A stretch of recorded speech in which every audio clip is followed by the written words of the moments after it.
오늘 사도행전 20장 17절로부터 25절까지 말씀을 봉독합니다. 바울이 밀레도에서 사람을 에베소로 보내어 교회 장로들을 청하니 오매 그들에게 말하되 아시아에 들어온 첫날부터 지금까지 내가 항상 여러분 가운데서 어떻게 행하였는지를 여러분도 아는 바니 그 모든 겸손과 눈물이며 유대인의 간계로 말미암아 당한 시험을 참고 주를 섬긴 것과 유익한 것은 무엇이든지 공중 앞에서나 각 집에서나 꺼리낌 없이 여러분에게 전하여 가르치고 유대인과 헬라인들에게 하나님께 대한 회개와 우리 주 예수 그리스도에 대한 믿음을 증언한 것이라. 보라, 이제 나는 성령에 매여 예루살렘으로 가는데 거기서 무슨 일을 당할지는 알지 못하노라. 오직 성령이 각 성에서 내게 증언하여 결박과 환난이 나를 기다린다 하시나 내가 달려갈 길과 주 예수께 받은 사명 곧 하나님의 은혜의 복음을 증언하는 일에 이를 마치려면 하면은 나의 생명조차 조금도 귀한 것으로 여기지 아니하노라. 보라, 내가 여러분 중에 왕래하며 하나님의 나라를 전파하였으나 이제는 여러분이 다 내 얼굴을 다시 보지 못할 줄 아노라. 성경은 성령에 매인 사람이 될 것을 우리에게 요구하고 있지요. 여러분, 매였다는 것은 그 힘이 나의 힘이 된다는 것이고, 제가 자주 즐겨 사용하는 단어가 있었죠. 하나님의 힘이 내 힘이 돼야 성도가 세상에서 살아갑니다. 수 없는 골리앗 앞에 서 있는 다윗이 무슨 힘이 있겠습니까? 오직 하나님의 힘이 내 힘, 오직 예수님의 힘이 내 힘, 오직 성령님의 그 창조적 힘이 무덤을 여셨던 그 부활의 힘이 우리의 힘이 된다면 우리가 능치 못할 일이 있겠습니까? 그래서 오늘도 통합해서 성령의 매인 사람이 될 것을 우리에게 말씀해 주시고, 틀림없는 것은 성령의 매인 사람들에게는 많은 유익의 열매를 맺을 수밖에 없는 것, 이게 성경의 진리 아니겠습니까? 또 성령님은 하루를 살아가는 우리 인생, 내일이 얼마나 불안하겠어요. 여러분, 힘없는 우리가 세상을 바라볼 때 얼마나 마음에 버거움이 있겠습니까? 그럴 때마다 성령의 매인 사람들은 위로해 주시고, 성령의 매인 사람들은 힘없는 나의 손을 잡아주셨고, 갈 수 없는 강약길을 갈 수 있는 길을 열어주셨고, 할 수 없는 절망의 홍해 앞에서도 우리의 힘이 아닌 내 손을 잡아주시고 민족을 매이게 하신 그 하나님의 생명의 바람이 홍해를 갈라내지 않았습니까? 오늘까지 예수를 만나 산 사람들의 간증이 얼마나 많이 있겠습니까? 그래서 성령님은 매인 자들의 길을 예비해 주시고, 매인 자들의 길을 준비해 주시고, 매인 자들의 길에 세상으로 알게 하시고, 어떤 거는 예측도 하게 하시고, 모르고 당하는 것보다 알면 준비가 되죠. 모르면 당황스럽지만 알면 힘이 생기는 거죠. 그래서 성령의 매이는 삶은 성도에게는 너무나 소중하다는 것을 오늘 말씀을 해주고 있고요. 여러분, 성령님은 알게 하시고 깨닫게 하시지만 문제는 우리가 그것을 인지하지 못하고 사는 게 답답함인 겁니다. 로마서 8장 26절에 성령님도 답답해 하시고, 알아야 되는데 모르고 사는 나도 주의 이름을 부르지만 그 이름이 얼만큼 나야 내 인생을 풀어내는지 잘 감이 안 잡히니 답답해하는 우리. 상황은 다르지만 오늘 이 바울의 인생을 보면 정말로 하나님이 내일 일을 알게 하시고 가야 하는 그곳에 어떤 일을 만날지를 알게 하신 분이 바로 하나님이시기 때문에 바울은 그 알게 하는 일을 위해서 기도했고, 알게 하신 일 때문에 두려워하지 않고 여러분 믿음의 준비가 있었다는 것을 말해주고 있는데, 바울의 삶을 주목해 보면 하나님께서 예측할 수 있도록 도와주시는 거예요. 그래서 오늘 20장 23절에도 보면은 오직 성령이 각 성에서 내게 증언하여, 그렇죠? 결박이 있을 것이다, 환난이 나를 기다린다. 그러니까 바울은 하루하루의 길과 내일의 길들을 예측하며 가는 겁니다. 이런 일이 있다고 하셨지, 저런 일이 벌어진다고 하셨지, 이것 때문에 더 마음의 준비를 하기도 하고 이것 때문에 더 마음을 굳게 다잡기도 했다는 것을 우리는 알 수가 있는 겁니다. 더군다나 바울에게는 죽음이 나오잖아요. 여러분, 죽음을 바라보면서 그 길을 네 발로 가는 겁니다. 누가 떠밀어서 가는 길이 아니라, 누가 끌고 가는 것이 아니라 오늘 성령께서 말씀하시는 겁니다. 거기는 어려움이 있을 것이다. 그 어려움이 어떤 어려움이라는 것을 바울은 알고 있어요. 그래서 25절에 읽었던 본문에 여러분 중에 왕래하며 하나님 나라를 전파하고 이제 내가 예루살렘에 들어가게 되면 다시는 여러분의 얼굴을 못 볼 수 있어요 라는 것은 이미 죽음을 알고 있다는 거죠. 주님처럼. 여러분, 사형수의 하루가 살아도 그게 인생이겠습니까? 하루의 모든 일과를 마치면 살았다 하지만 그 하루의 그 시간까지 얼마나 초조하며 그게 살아도 산 목숨이 아니겠지요.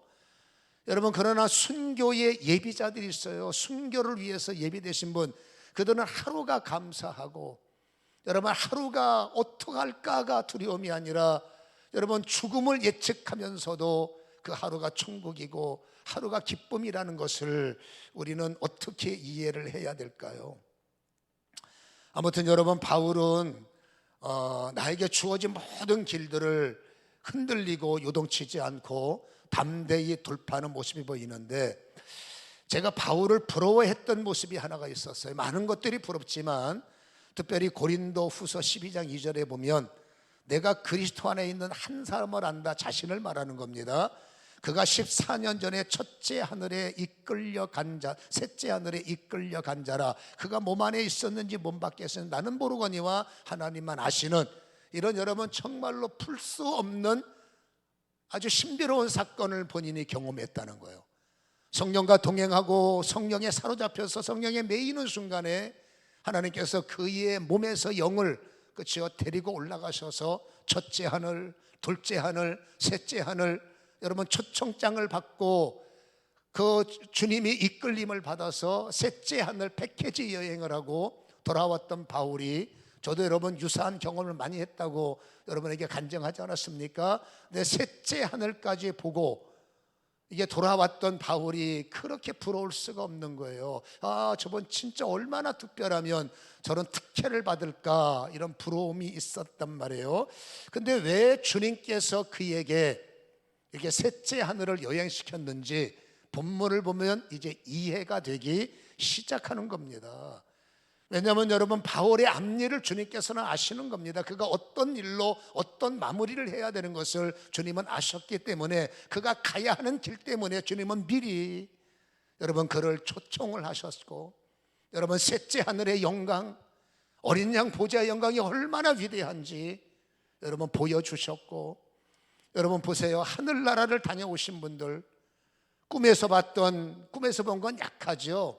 정말로 내 영이 하나님에 의해서 이끌림을 받아 여러분 천국을 다녀왔다면 아마도 거의 그 눈빛에 그 내가 보았던 천국이나 내가 만졌던 주님의 손길을 잊지 못할 겁니다. 그래서 바울은 내성 훈련이 시작된 거예요.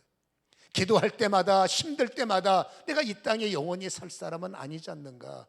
내가 보았던 그 셋째 하늘이 나의 영광인데 그 셋째 하늘 영광이 나의 보상이잖아. 그 셋째 하늘의 위로가 내 상급이잖아. 생명의 면류관을 왜 고난 앞에 뺏길까? 내가 받을 영광의 자랑을 왜 사람의 핍박 때문에 멈출까? 그럴 순 없지. 보지 못하면 포기하고 싶지만 셋째 영광을 몸소 체험했기 때문에 그 고난과 바꿀 수 없는 거예요. 그 억울함 때문에 절대로 이 생명의 면류관을 포기할 수 없었을 겁니다. 틀림없는 사실이겠죠. 결국 여러분 셋째 하늘의 영광을 특별히 보여주신 것이 바울에게는 특혜인 줄 알고 부러워했는데, 저는 앞으로 이를 안 부러워할 겁니다. 잘못 부러워했다가는 주님께서 와라 할 수도 있기 때문에 저는 안 부러워하려고 그래요. 그냥 해본 소리입니다. 그냥 웃자고. 아무튼 여러분, 하나님께서 미리 이런 일이 있는 사람들을 위해서 이런 은혜도 주셨구나, 저런 은혜도 주셨구나. 이게 뭐라고요? 내성 훈련. 어려운 일을 위해서 내가 너를 도울 거야 훈련. 이런 훈련을 통해서 바울을 연단시켰다는 것을 알 수 있고, 죽음을 눈앞에 두었던 스데반도 마찬가지죠. 죽음이 얼마나 공포스러운 순간입니까? 그 순간에 성령에 매였던 스데반의 눈을 여셔서 죽음이라는 것이 공포가 아니라 저 영광이구나, 그것이 덮였을 때 매임이죠. 그 영광이 덮였을 때 여러분, 공포스러운 육체가 성령에 덮였더니 영의 사람이 되었고, 공포보다는 기쁨이 있었고, 공포보다는 살아왔던 어떤 사람보다 더 아름다운 모습으로, 천사의 모습으로 마지막 순간을 맞이했던 그 성경을 우리는 기억해야죠. 그게 덮여 사는 초월적인 능력. 우리도 살다 보면 험한 꼴 많이 당합니다. 상상할 수 없던 일들이, 예측도 안 된 일들이 다가와서 우리를 괴롭힐 때 그 순간에 성령과 동행하는 사람, 성령에 매인 사람은 틀림없습니다. 이길만을 힘을 주시는데 이것을 내 것으로 만들지 못하는 것. 분명히 돌파할 수 있는 뭔가 지혜를 주셨을 텐데 해석이 안 되다 보니 당하기도 하고, 하나님은 이길 힘을 주셨는데 넘어지기도 하고, 그때 성령은 네가 나를 조금만 알았더라면, 정말 네가 그 순간에 믿음으로 대항했더라면 이런 아쉬움과 안타까움이 왜 없을까요? 그래서 오늘 성경은 말합니다. 성령에 매인 성도, 성령에 매인 목사, 성령에 매인 사람이 될 것을 우리에게 요구하고 있고요. 오늘 성경에는 여러분 세 사람의 성령에 매인 사람들을 우리에게 소개합니다. 바울도 성령에 매였다고 말하지 않습니까? 성령에 매여, 그렇죠? 오늘 제자들이 누군지는 모르지만 다음 장 사도행전 21장 4절에 보면 제자들을 찾아 거기에 이래를 머물더니 그 제자들이 성령의 감동으로 바울더러 예루살렘에 들어가지 마세요 라고 권면하는 모습을 보여주고 있고요. 또 21장 10절에 보면 여러 날을 머물러 있더니 아가보라고 하는 선지자가 유대로부터 내려와 11절에 우리에게 와서 바울의 옷띠를 가져다가 이 옷 주인이 누굽니까? 그 옷을 자기의 수족을 잡아매고 급하게 놀래서 말하기를, 성령이 지금 나에게 말씀하고 계세요. 뭐라고요? 예루살렘에서 이 옷의 주인이 유대인들에게 험한 꼴을 당하고 결박을 당해서 결국 이방인들의 손에 팔립니다. 이 말이 뭡니까? 가면 안 돼요 라는 해석이죠. 여러분, 제자들은 뭐라고 말합니까? 절대 들어가지 마라. 아가보는 뭐라고 말합니까? 피해야 돼, 피해야 돼. 그들은 이렇게 이 성령의 감동을 해석하고 있음을 우리에게 보여주고 있지 않습니까? 우리는 여러분, 신령한 사람들이 끝까지 신령한 줄 알아요. 신령한 사람들은 실수도 안 하고, 성령이 매인 사람들은 천사만큼 완벽하고, 글쎄요, 그랬으면 요망상은 좋겠지만 인간은 어디까지나 인간이다 보니 성숙한 면이 작동되면 멋진 거고, 사람이다 보니 미숙한 면이 작동되면 넘어지는 거예요. 예수님은 완벽하시기 때문에 그분은 미숙하면 찾아볼 수도 없었어요. 털어서 먼지 안 나온 분은 예수님입니다.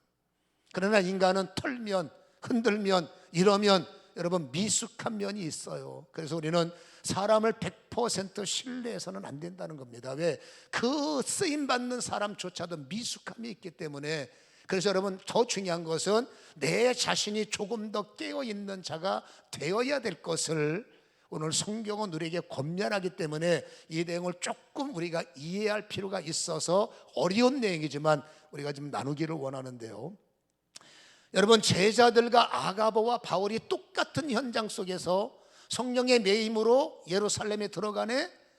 그 예루살렘에 험한 꼴이 다가오네. 바울도 받았고 이 두 사람 역시도 똑같이 받았어요. 근데 해석의 차이가 있었어요. 해석이 완전히 극과 극 180도 다른 겁니다. 바울은 그 해석, 그 감동을 받았음에도 불구하고 나는 내 사명 감당할 겁니다 라고 해석을 했고, 이걸 뭐예요? 사명적 해석이라고 그래요. 험한 꼴이 있음에도 불구하고 사명자가 달려갈 길을 험하다고 멈출 수는 없잖아요. 여러분, 이게 내 사명인데, 이건 특수하다고 제가 말씀드렸습니다. 바울은. 그러니 여러분, 내가 사명을 감당해야 되는 일에 멈출 수 없잖아요. 힘들다고. 그래서 바울은 이 보여지는 성령의 매임의 감동을 사명으로 해석한 분이고, 여러분, 아가보와 오늘 제자들은 그걸 여러분 사명으로 해석한 것이 아니라 현실적으로 해석을 한 거예요. 현실적이 뭡니까? 들어가면 큰일 나니까. 그게 너무 현명하게 보이는 겁니다. 들어가면 매 맞네? 들어가면 험한 꼴 당하네? 그 험한 꼴 당하면은 여러분 어떤 일을 당할 수 있겠어요? 잘못하면 죽습니다. 그러니 이들은 그것만 보고 놀래서 가지 마세요, 피하세요. 어찌 보면 여러분 인간적인 해석이 더 매력이 있어 보이잖아요. 왜? 피해야 되잖아, 어려운데. 그렇잖아요. 그러니까 이걸 현실적으로 그들은 받아들일 수밖에 없었지 않나. 근데 문제는 뭐냐면, 만약에 이 똑같은 사건을 인간적으로 해석하면 한 사람은 편안해지고 한 사람은 조금 더 사역의 시간표가 연장될 수 있었겠지만, 중요한 것은 주님의 뜻을 거스린다는 거예요.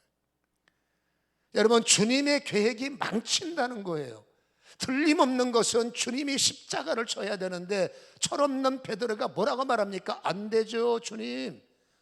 왜 영광을 멈추시고 왜 자꾸 죽는다는 소리 하세요? 절대 그러시면 안 됩니다. 뜯어 말렸던 베드로에게 여러분, 주님께서 너는 이 순간은 너는 사단이네.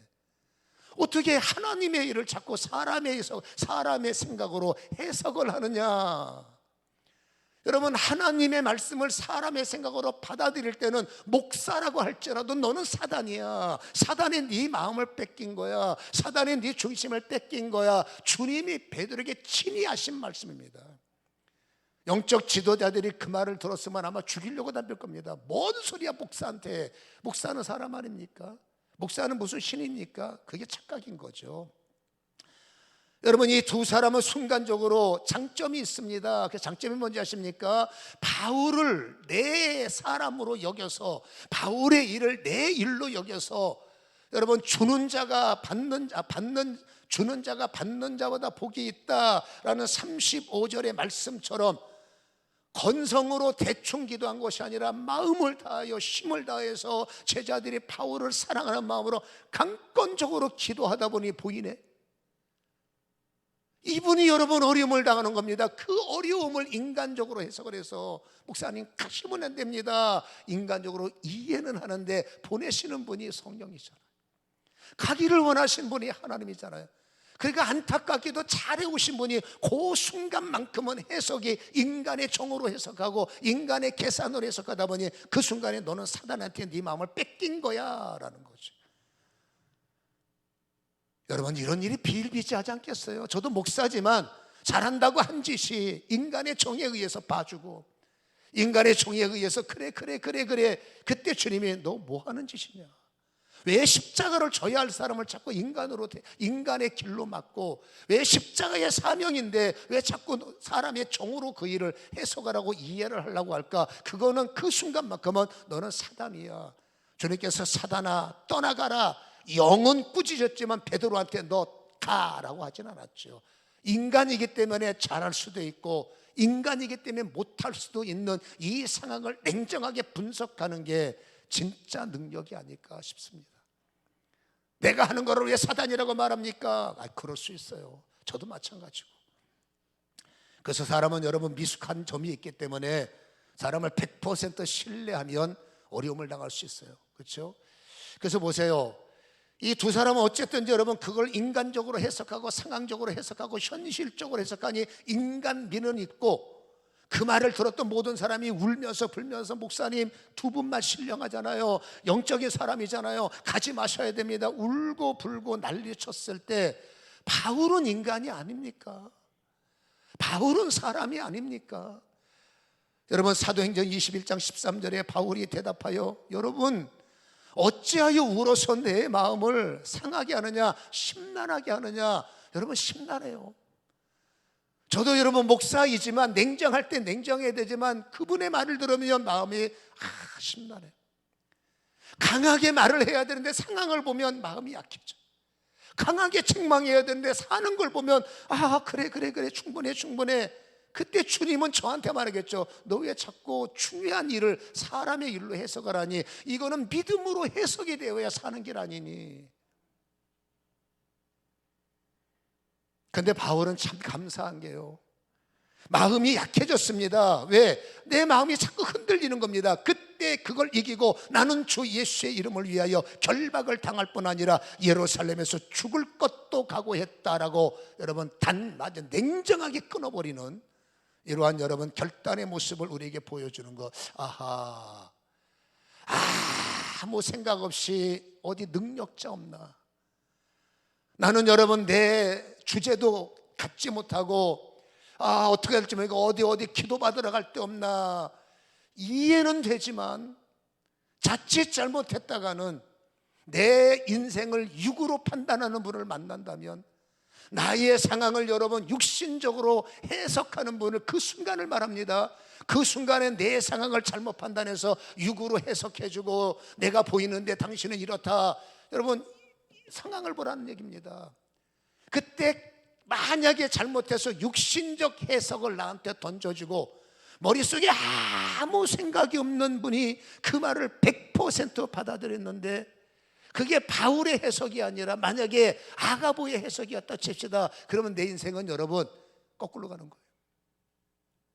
바로 가는 것이 아니라 잘못 해석한 것 때문에 거꾸로 가는 겁니다. 그래서 덮어놓고 기도받으러 다니지 말고, 생각 없이 기도받으러 다니지 말고, 내 인생이잖아, 내 인생. 남의 것도 아니라 내 인생을 왜 생각 없이 삽니까? 적어도 내 인생이기 때문에 내 흐름은 알아야 되고, 적어도 내 인생이기 때문에 내 여러분 마음은 정해져야, 이것이 여러분 뭔가 힘들었을 때 위로하는 기도, 이것이 뭔가 어려웠을 때 돕는 기도는 이해가 되지만, 여러분 아무런 나인도 없이 무조건 가서 기도받으면, 그래서 여러분 참 죄송한 얘기지만, 제가 판단할 문제는 아니지만, 이 사람은 신학교 가면 안 되는 사람이 신학한 사람들이 많아요. 저는 여러분 하나님의 은혜 때문에 이런저런 심령을 기도하다 보면 심령이 느껴질 때가 많은데, 이분은 장로로 마화가 있으면 참 좋을 뻔히 뭐하러 신학을 했을까? 그럼 말은 못하죠. 나중에 친해지면 말해보면 아무개가 가라고 인생이 하도 안 풀려서 신학이 나면 나아질까 봐. 그건 아니죠. 그때 누군가가 당신 신학해야 산다, 글쎄요. 여러분 참고는 할 수 있어도 바울같이 여러분 정확하게 영어로 해석을 하는 분을 만났다 그러면 할렐루야고 좋겠지만, 여러분 사람은 이렇게 약한 면도, 그 순간에 영이 흔들릴 수도, 그 순간에 영이 약할 수도 있더라, 그 말이죠. 다시 한번 지혜를 구합니다. 여러분 생각 없이 기도받지 마시고, 생각 없이 인생을 풀지 마시고, 적어도 내 인생이라면 어느 정도 주님 앞에 지혜를 구하시고, 어느 정도 주님 앞에 은혜를 구하시고, 어느 정도 주님 앞에 알을 가지시고, 이것이 부족할 때 그래도 기도를 받아야, 이분이 엉뚱한 기도하시네, 물론 그 엉뚱한 기도가 좋은 기도일 수 있다면 얼마나 감사합니까마는, 그래도 내가 나인이 있어야 여러분 실수하는 일에 실수가 안 된다. 참 어려운 내용이지만 우리는 참고할 필요가 있기 때문에, 성경에 이런 내용을 기록하고 있기 때문에 우리가 나누는 것임을 기억하시기를 다시 한번. 저도 수많은 사람들 상담할 때 이거 보고 조심해야 되겠다, 자칫하면 내 말 한마디가 사람의 인생을 망칠 수도 있겠네, 정신이 번쩍 드는 거죠. 조심해야 되겠다. 정말로 영어로 해석하고 정말로 믿음으로 해석하고. 어떻게 합니까? 상담하러 오면 그냥 보낼 수는 없잖아요. 왜 이런 혼란이 왔다는 것은 사명의 해석과 현실의 해석의 차이임을 분명히 보여줬기 때문에, 여러분 바울처럼 분명한 부르심에 대한 힘이 있으면 누가 뭐라고 해도 흔들리지 않습니다. 내가 내 길 정해놓고, 하나님 이 길이 의의 길임을 믿사오니 주님 이 길에 힘을 주시옵소서, 라인이 정해져도 중보는 필요하지만, 바울처럼 여러분 달려갈 목적이 분명한 사람은, 이 사람이 엉뚱한 소리하고 저 사람이 흔들어대고 마음 약한 소리를 해도, 사명이 분명한 사람은 고맙죠. 나를 위해서 눈물 흘려주는 게 얼마나 고마워요. 근데 주의 일은 고마움으로 해결이 안 되잖아, 그렇죠? 그래야 사명의 부르심이 분명해야 혹시라도, 그렇죠, 흔들리지 않을 수 있다. 바울은 정확했습니다. 내가 예루살렘에 들어갈 목적이 정해진 사람이었어요. 로마서에 나오는 말씀, 여러분 로마서 15장 25절에 보면 이제 내가 성도를 섬기는 일로 예루살렘에 간다라고 되어 있고, 26절에 보면 이는 마게도냐와 아가야 사람들이 예루살렘 성도 중 가난한 자들을 위해서 기쁨 기쁘게 얼마를 연보함이라. 여러분 로마서에는 이러한 오늘 읽은 성경에는 이러한 내용이 안 나옵니다만은 바울이 예루살렘에 들어갈 이유는 예루살렘을 사랑했던 성도들이 그 예루살렘을 돕기 위해서 헌금을 모아줬어요. 이거를 여러분 반드시 전해줘야 하는 사명이 있고, 그리고 여러분 이 바울은 여러분 정말로 로마에 가기를 원하는 거예요. 하나님께서도 각성의 예루살렘을 통해서 그 노마로 가는 길이 결코 순탄치 않고 결국 노마에서 너의 모든 시간표가 마침 이거를 여러분 들었지만, 그래도 여러분 바울은 내가 다녀온 하늘나라가 있고 노마는 나의 고향인 거예요. 노마의 시민권을 가진 사람으로서 이토록 좋으신 예수, 이토록 정말로 귀한 예수, 정말로 생명의 복음을 저 사람들이 모르면 말이 되겠어요. 그러니까 바울은 어떻게 하든지 여러분 노마 시민권을 가진 사람으로서 마지막 소원은 내 힘을 다해서라도 저 노마에 복음의 씨를 뿌려. 여러분 이 말을 들어야 토마스라는 사람이 우리나라의 최초의 순교에 피를 뿌렸는데, 그분이 우리나라에 올 때 주변 사람들이 야 가지 마라, 그 꼬레아라는 나라 이상한 나라고 그 우상 심어서 가면 죽는다라는 말을 토마스가 만약에 들었다면 우리나라의 기독교가 얼마나 퇴보했을까. 한 사람이 그래도 죽게 받은 사명 때문에 아니야 나라에도 가서 복음 전해야 돼, 그 한 사람의 순교 때문에 여러분 복음이 시작의 시간이 당겨지지 않았습니까?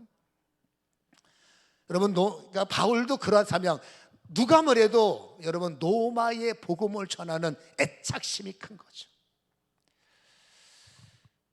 저의 두 가지 소원이 있었어요. 목사가 되고 부흥사가 되고 하나님이 저를 쓰실 때 저의 첫 번째 소원, 제가 거듭나고 제가 깨진 자리가 오산리 기도원이에요. 야, 저 오산리 기도원에서 세상 말로 폼 잡고 설교 한번 해야 되는데 그게 이루어져서 설교 많이 했어요. 두 번째 마지막 소원이 있습니다. 충남 부여군 홍산면 남천리 떼점물행이 306번지. 이게 제가 태어난 도시예요. 여러분 그 태어난 도시에서 제가 마지막 조그만 동네고 거기 홍산성결교회가 있어요. 저 교회 가서 마지막으로 설교 한번 하는 게 저의 소망인데 오라고 그러질 않네. 거기가 성결재단이기 때문에 우리 분우회장님이 성결교 출신이기 때문에 어떻게 좀 연결 좀 해보세요. 사례비 안 받을 테니까 좀 연결 좀 해보세요. 연결했는데 자주 바뀌니까 거기에 잘 안 되네요 라고 그러더라고요.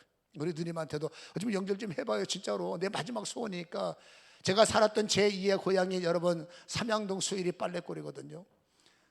그 삼양동에서는 제가 부흥회를 했어요. 그래서 제가 하고 싶은 동네 다 했는데 마지막 출생지에서 혹시 충남 부여군 홍산면 난천리 떼점모랭이에 아시는 분 있거나 그 성결교 아시는 분 있으면 마지막 한 사람의 소원이라고 전해 주십시오. 그러니까 저는 이러한 마음이 있기 때문에 바울이 왜 거기를 목매어 가려고 하는지 이해는 조금 되는 거죠. 물론 이거보다 더 큰 영원 사랑이 결정적이겠지만, 그렇죠. 여러분 자기의 사명의식이 없으면 이 말 들으면 이 말이 맞고 저 말 들으면 저 말이 맞고, 여러분 예배의 목적이 오직 예수예요. 교회에 오는 목적이 오직 예수. 목사 보러 오는 사람들 뭔가 실수하시는 거예요. 사람 만나러 오신 분들 그거는 초신자지. 초신자가 예수를 알아요? 모르지. 그러나 여러분 믿음은 뭡니까? 교회에 오는 목적이 중요합니다. 예수. 여러분 목적이 정해졌으면 믿음으로 예배 드리셔야 돼. 내 기도를 받으시는 누구냐? 예수. 여러분 그냥 기도하면 안 돼. 기도할 때 목적을 정해야 되고, 오늘 이 기도를 받으시는 분이 예수니 그분 앞에 믿음으로 기도를 해야 됩니다.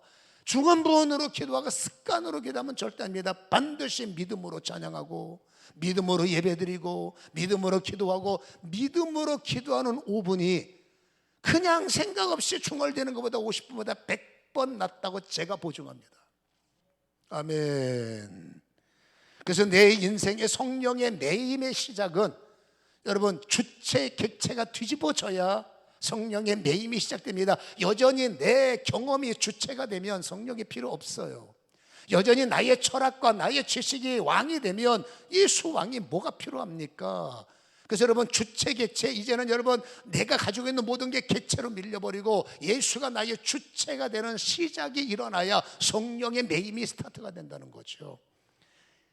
그래서 여러분, 내 인생의 진짜 주인이 누구인가, 이 대상을 정해 놓으셔야 되고, 정말로 내 인생에 예수가 주다 인정이 되면, 여러분, 예수는 기도하시는 분이요, 성령은 기도의 영이기 때문에 예수가 정말로 나의 주님으로 인정되면 저의 경우는 기도가 저절로 돼. 마지못해 기도하는 게 아닙니다. 그러니까 기도는 힘든 거예요. 기도가, 예수가 왕이면 예수는 나하고 대화를 원하시거든요. 여러분, 대화를 원하는데 찬양이 대화하고 기도가 대화하다 보니까 진짜 거듭나서 예수가 나의 주가 되면 그분 앞에 하소연하고 그분 앞에 상황을 나래고 그분과 상담이 열리기 때문에 기도는 저절로 되는 게 맞더란 말입니다. 그러니까 여전히 기도가 안 된다는 것은 과연 그분과 영접이 바로 됐는지 한 번쯤은 더 생각을 해볼 필요가 있더라라는 것이죠. 그래서 우리는 여러분, 영적 스펙을 반드시 쌓아야 됩니다. 영적 스펙이 뭡니까? 출세를 하려면 스펙을 쌓아야 돼요. 세상에서 여러분, 경쟁에서 이기려면 반드시 압도적인 스펙을 쌓기 위해서 새벽부터 애쓰는 직장인들, 경쟁자들을 봅니다. 잘하는 거죠. 그러니까 여러분, 세워라 내워라 하루 가면 봉급타면 그만이다. 그 사람은 여러분 거기서 얼마나 버틸지 모르겠어요. 세상에서 여러분, 죽기 살기 자기 직장에 미쳐야 되고 내게 맡긴 일에 미쳐야 들뚱말뚱한데, 미치지 않고 나면 적당히 세워라 내워라 얼마나 버틸까요? 그렇죠? 오너들은 금방 합니다. 이 사람이 유익한 사람인지 무익한 사람인지, 봉급을 줘도 아까운 사람인지 안 아까운 사람인지. 여러분, 당신은 몰라도 나를 쓰는 사람은 금방 알아. 그러니까 도태자라면 세상에도 애를 써서 경쟁에서 이기려면 스펙을 쌓고, 신앙도 마찬가지입니다. 우리가 영적 스펙을 쌓아야 되는데, 영적 스펙 가운데 가장 중요한 게 의인의 기도자가 돼야 돼. 여러분, 야고보서 5장에는 의인의 기도는 역사하는 힘이 있다. 그래서 성도는 여러분, 성령이 역사하는 힘으로, 성도는 예수님이 역사하는 힘으로 사는 게 성도다라고 말씀하고 있지 않습니까? 여러분의 주특기가 무엇입니까? 여러분, 세상을 보면 항상 보이는 게 우리는 너무나 작은 자예요. 세상에 있는 사람이 왜 이렇게 강력합니까? 제가 최고인 줄 알았는데 착각이었습니다. 세상에는 저보다 더 잘난 사람, 저보다 더 강력한 사람, 저보다 더 뛰어난 사람, 어이구, 어떻게 저 사람들 틈박에서 내가 버틸 수 있을까? 그러니까 불안하니까 스펙 쌓고, 불안하니까 애를 쓰고, 불안하니까 어디 혹시 아는 사람 없을까? 이해는 되지만 여러분, 성도는 우리 손에 갖고 있는 거는 작은 물맷돌 5개밖에 없는 거예요. 여러분, 이 물맷돌 5개로 어떻게 골리앗을 이길 수 있고 대적할 수 있단 말입니까? 발상 자체가 미친 거죠. 그러나 영적 스펙을 통해서 주가 나의 왕이라고 인정되는 사람, 여러분, 나의 주특기는 오직 예수야로 쌓여진 사람들은 그 예수님이 나의 이 작은 5알의 돌멩이에 힘을 주시는 것을 느끼기 때문에, 이 힘 때문에 자신 있게 세상을 돌파하는 사람들이 된다. 그래서 당신의 주특기가 뭡니까? 살아남기 위해서 나는 하나님의 기도가 필요합니다. 작은 이 물맷돌에 하나님의 능력이 임하기를 원합니다. 이게 의인의 기도다라는 것이죠. 살아남으려면 어쩔 수 없어요. 물맷돌에 성령이 임재하셔야 우리는 돌파할 수 있지 않겠습니까? 세상 사람들의 의식구조는 뭡니까? 사울의 의복 어디 없니? 이거죠. 어디 사울의 의복 입은 사람 없어? 어디 백 없어? 권력 없어? 뭐 없어? 세상은 이렇게 기웃거리고, 여러분, 사울 왕이 다윗이 싸우러 나간다니까, 여러분, 그러면 내 옷이라도 입고 가라. 혹시 아냐 이 옷이 너한테 도움이 될지. 맞지도 않는 여러분, 왕의 의복을 벗겨서 입혔을 때 주변 사람들은 참 좋겠다, 왕의 옷도 입어보고, 참 좋겠다, 저 사람은 왕의 손도 잡아보고. 여러분, 실패한 왕의 옷을 입어봤자 뭐 하겠어요? 당신 인생도 앞가림 못해서 철들 메고 있는 왕의 옷을, 왕의 손을 잡아본들 뭐 하겠습니까? 우리는 여러분, 그거라도 찾는 겁니다. 어디에 왕의 의복 없어? 오직 나를 밀 수 있는 도움이 없을까? 동서남북. 왜? 방법이 없으니까. 근데 신앙은 아니잖아요. 예전에는 그런, 여러분, 세상에 그런 구조를 갖고 살지 모르겠지만, 로마서 12장에 이제는 여러분, 날마다 너희의 생각 구조를 새롭게 하여, 여러분, 완벽하신 예수가 우리의 답입니다. 왕이신 예수가 우리의 답입니다. 신이신 예수가 우리의 답입니다. 여러분, 그분이 나의 왕이 되신다면 이게 출세의 지름길입니다. 한 사람의 주변인이 왕이 되니까 별일이 다 생기더만. 여러분, 내 인생의 출세는 간단합니다. 내 안에 예수가 왕이면 나는 왕권이 되는 거예요. 그 왕의 힘을 덧입히시면 승리합니다. 그 왕의 이름의 권세를 활성화시키시면 반드시 선한 역사가 일어나는 거예요. 야, 내 아는 분이 대통령이 됐다. 얼마나 가슴에 신바람이 날까. 뭔가 생기겠다. 얼마나 신바람이 날까. 여러분, 예수가 나의 왕인데 왜 신바람이 없습니까? 예수가 나의 구주인데 왜 우리는 여러분 미치지 않습니까? 이 세상을 돌파하고 이길 수 있는 유일한 방법은 내 안에 성령의 바람, 신바람이 있어야 되고 예수 이름의 바람, 신바람이 있어야 되고 그 이름을 믿으면 거기에 비춰야 돼요. 여러분, 예수에게 미치지 않고 나의 왕에게 미치지 않고 적당히 줄 서다가 힘들 때 왕이요. 아니, 왕이 있는데 왜 실패할 때만 나온단 말입니까? 왕이 있는데 왜 실패를 합니까? 왕이 있을 때는 실패하면 안 되지. 여러분, 미치지 않아서 그래요. 아까 말했죠. 미치지 않고 적당히 직장생활 하니까 여러분 하루하루가 노곤하고 하루하루가 신바람 나게 일하면 시간 가는지 몰라요. 여러분, 춤바람 나봤습니까? 바람난 사람 아무도 못 말려. 바람을 어떻게 말려? 바람난 사람 못 말려요. 여러분, 죽어도 못 말립니다. 마찬가지입니다. 영으로 신바람난 사람들, 예수한테 미친 사람들, 예수 이름의 사랑에 빠진 사람, 예수 권세의 사랑에 빠진 사람들은 누구도 말릴 수 없더란 얘기입니다. 우리는 안 미친 것 같아요. 아니, 미칠 마음이 혹시 없습니까? 인생을 뒤집어 엎으려면 미쳐보십시오. 새로운 영적 스펙을 만들어 보시기 바랍니다. 예수가 나의 왕이요. 이 왕에 대한 믿음을 가지시면 미치는 겁니다. 신바람 나는 겁니다. 그러면 피곤함이 없습니다. 약함이 없습니다. 밥 안 먹어도 신바람 나는 거예요. 될 것 같은 기대감 때문에 잠도 안 오는 겁니다. 힘들어서 잠 안 오면 사람이 피가 마르지만 기대가 돼서 잠을 못 자면 그것도 여러분 신바람이죠.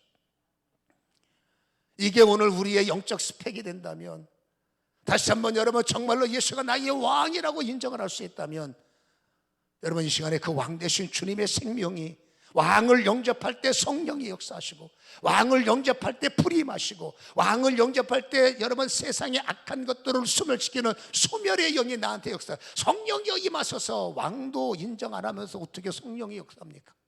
함정이지. 왕을 인정해야 성령이 역사해. 왕을 영접해야 성령이 역사해. 아멘. 왕을 제쳐놓고 예수 제쳐놓고 성령의 역사 가짜입니다. 여러분, 성령은 예수를 증언하시는 영이에요. 그러면 먼저 왕, 나의 예수, 그 예수 앞에 미치시고 그 예수를 여러분 뜨겁게 사랑하셔서, 아멘, 사랑의 눈이 먼 저와 여러분이 되셔서 정말로 그 이름 때문에 포로된 내 삶의 자유가 선포되고 눌려있는 내 삶의 하나님의 소망의 빛으로 하나님이 뭔가 하시는 역사가 넘쳐나기를 주님의 이름으로 간절히 축원합니다. 기도하겠습니다.